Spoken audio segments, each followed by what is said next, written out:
So, Pixar recently, they're not doing very good right now. With the recent release of Elio, it might end up being a box office bomb.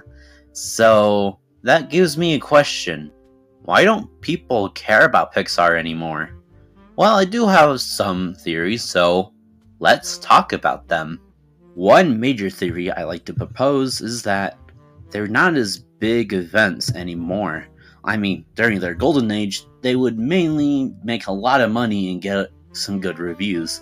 And even during the 2010, where it's mainly sequels, they still managed to make a lot of money out of them, even reaching $1 billion.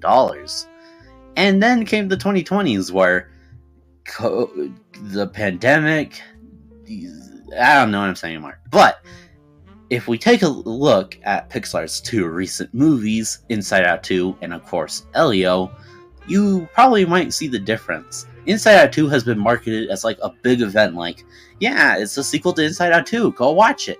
But then when it came to Elio, it's like, oh yeah, we're making a movie. If you want to watch it, go ahead.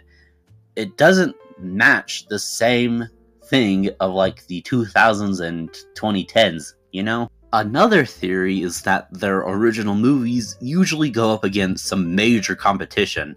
Of course, we had Elio this year, where it had to go up against Mission Impossible: The Final Reckoning, How to Train Your Dragon, the live-action remake, 28 years later, and the Formula 1 movie, where those movies really made a lot of money at the box office, where Elio barely made $100 million. As for Elemental, that one probably had it worse, with Spider-Man Across the Spider-Verse, the Little Mermaid live-action remake, Transformers Rise of the Beast, The Flash, and Indiana Jones and the Dial of Destiny. Although Elemental did make some money later on in its box office run, as of right now, it doesn't seem like Elio's gonna make that much money, to be honest. Another theory that I like to propose is the LGBTQ plus community, where I know it's getting a lot of hate right now, but actually, you should explain it. You should explain why Lightyear was banned in multiple countries because of a same-sex kiss. You should explain Elemental's non-binary character. You should explain the production problems of Inside Out 2 and Elio. You should explain the cut trans character of Win or Lose. You should explain why Pixar is so scared of representing LGBTQ because of Lightyear's, that. So, do you want to take responsibility or not? Should you be called woke? Or should you join the community of haters of something? And for me, I'm more of on the middle of the fence, where, yeah, I do support them, but again, I just don't know where I am in this predicament, okay? Now with that out of the way, let's move along. Another theory is that most of their audiences mostly care about their old movies. Yeah, it seems weird, but trust me, it'll make sense.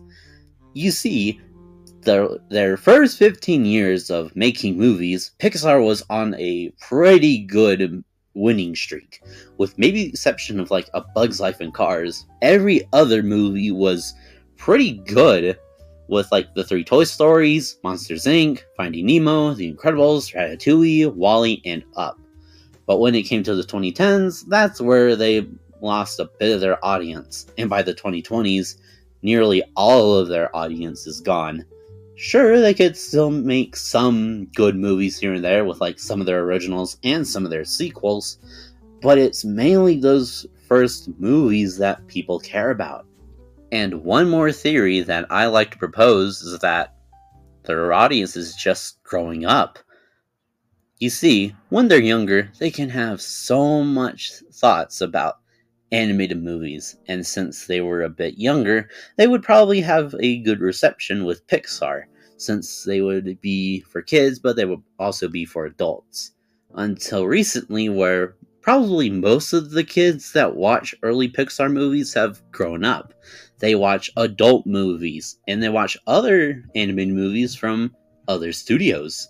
So what I'm trying to say is that their audience is not the same anymore. Sure, they could still have some kids there, but As for their original kids, I guess, they rarely show up anymore. They have to grow up and do other things like having a job, being at work, and watching other movies that aren't Pixar. So, yeah, I don't know if this is a Pixar thing. It's more of a us thing, you know? We all grow up at any point of our lives, either be when we hit puberty or any other event that happens in your family. Mainly because, well, we just have to grow up. We just have to accept the fact that we can't be young anymore. We can't experience the same things when we were young. We all have to grow up, including Pixar, where they still try to be the same, but with every other animated movie that's been coming out, they have been overshadowed by like whatever other studios they're doing, like DreamWorks and Sony Pictures Animation. And yeah, it's just not going well for them. And that's what makes me a bit worried about their other movies, like two more originals like Hoppers and Kato, and of course, their sequels, Toy Story 5, Incredibles 3, Coco 2, and whatever they have in the line or something. I just want to say is that it might just be us, man. We can have our own different opinions, but let's just say we all have mixed opinions about Pixar nowadays. And that's all I have for this video. If you don't like my opinions, then get the hell out of here. You're at the wrong channel.